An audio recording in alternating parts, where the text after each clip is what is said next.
The next morning, just after waking up, Gao Haoguang sits on the bed, thinking about the mysteries of Dao in the world. By using the talisman given by Jiang Mingzi, he realizes for the first time what Dao truly is. He also understands that there are misconceptions in his master's understanding of Dao. Whenever he tries to use them, he always feels overwhelmed because his master's Dao and talismans are incomplete and imprecise.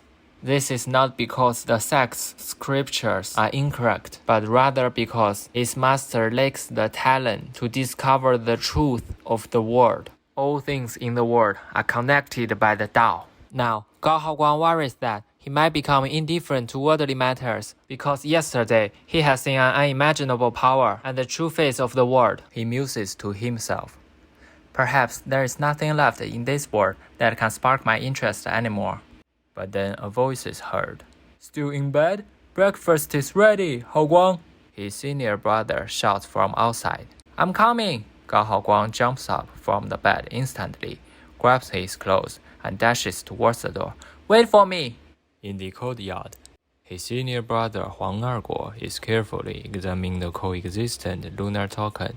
He asks his master Ma Zhao, Talent, wealth, and even beauty. I'm all much better than Gao Haoguang. Why wasn't I the one chosen? Perhaps it's because you are shameless, Ma Zhao said. Alright, quickly give the token back to Haoguang.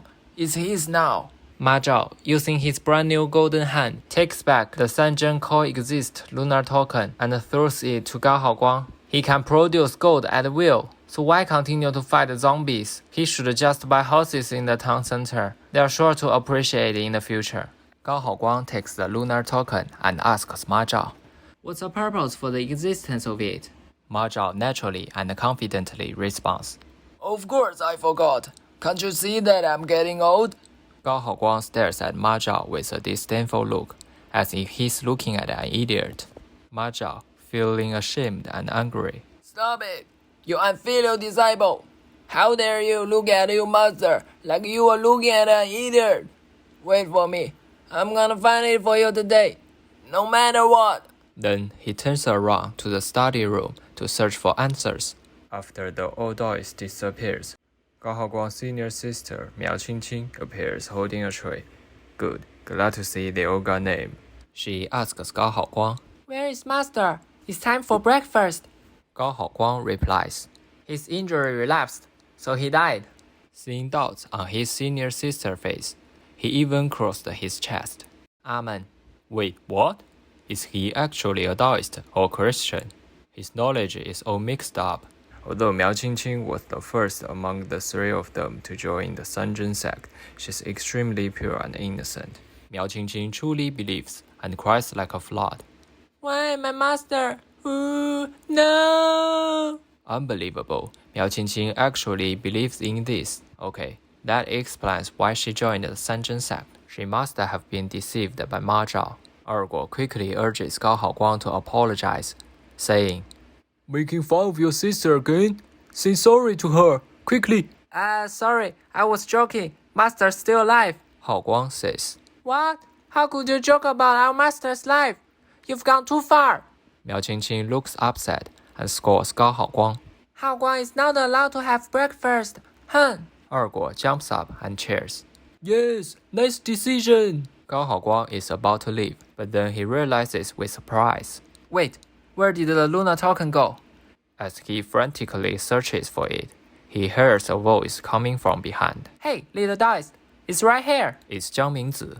The lunar token has been activated again. It breaks the time barrier and establishes a connection between two timelines. Jiang Mingzi says hello to Gao Haoguang. Your name is Haoguang, right?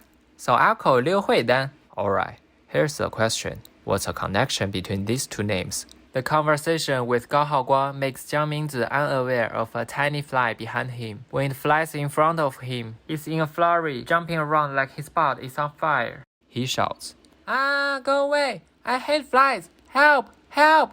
The most powerful person in the world is actually afraid of flies. Gao Haoguang cannot help but laugh. Oh, come on, Grandmaster.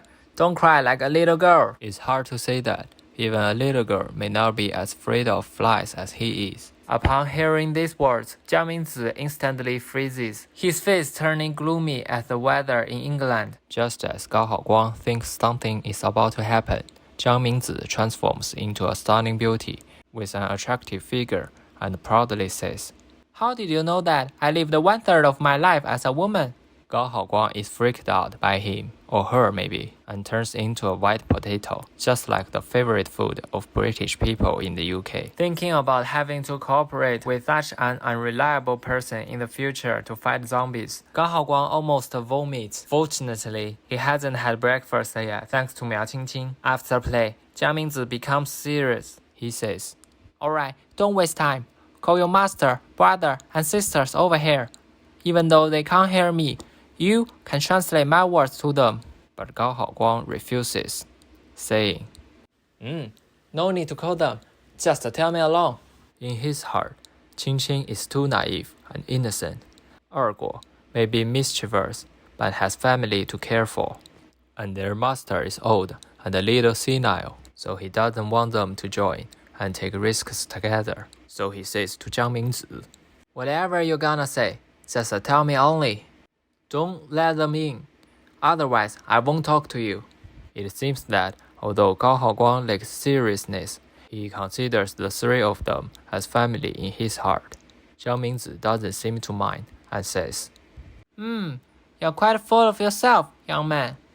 But it's alright. I appreciate your confidence. Now listen carefully." "I feel you, disciple!" came the shout from beside them. Ma Zhao, holding a book titled Coexistent Lunar Tales, eagerly ran over. Seeing Ma Zhao running out, Qingqing finally realizes, "Wow, master is really not dead. I found it. It seems to be something left behind by one of our ancestors." Ignoring him, Jiang Mingzi said, "Since ancient times, our sect has been engaged in a relentless battle against the king of Nirvana Zombie, but we have been unable to completely eliminate him. He exists simultaneously in the past and the future, and he keeps resurrecting." At the same time, Ma Zhao says, "King is quite a skillful guy. He just can't resist when he comes across a girl named Luna." "What? Sounds weird. Did Ma Zhao have the wrong book?" Then Jiang Mingzi says, "The only solution is to eliminate Nirvana Zombie King simultaneously at 3 different time points." Gao Haoguang chimes and raises a question. 3 different time points? You mean there is a third person involved?" "Yes." Ma Zhao says seriously. "There is a third girl. She joined in with a swing hip." Okay, he definitely has the wrong book. This book appears to have an R rating and may only be accessible for Premier members. On the other side, Jiang Mingzi says, "We still need one more person, but in the near future, he will definitely join us. For now, I want you to become stronger, and then one day, together, we will eliminate the king of Nirvana Zombie." "Oh yes, you're so strong, my king." Ma Zhao blushes and shouts, "I surrender! I surrender!" "What the hell? He has to stop now." His shouts also attract the attention of Qingqing and Erguo. "Can someone please call the police? There are children and women here." Gao Haoguang smiled and murmured softly to himself, "You fool. It's better to peacefully enjoy your old age, master." Jiang Mingzi can no longer bear it. Just before the master is about to turn to the next page, Jiang Mingzi draws a turtle on the book and scores Ma Zhao for telling such things to disciples. So this book is also in Jiang Mingzi's possession, right? Fine. That's why they are in the same sect. Ma Zhao, frightened by this, throws the book away. Jiang Mingzi seems to know what Gao Haoguang is thinking. Says, "If you want to protect them, dig up the ground beneath your feet and take out the things I just buried there." Gao Haoguang follows and takes out a wooden box from inside. Ma Zhao, now standing on the side, remains still and looks like a mischievous baby who has gotten into trouble. Gao Haoguang opens the box and finds a score.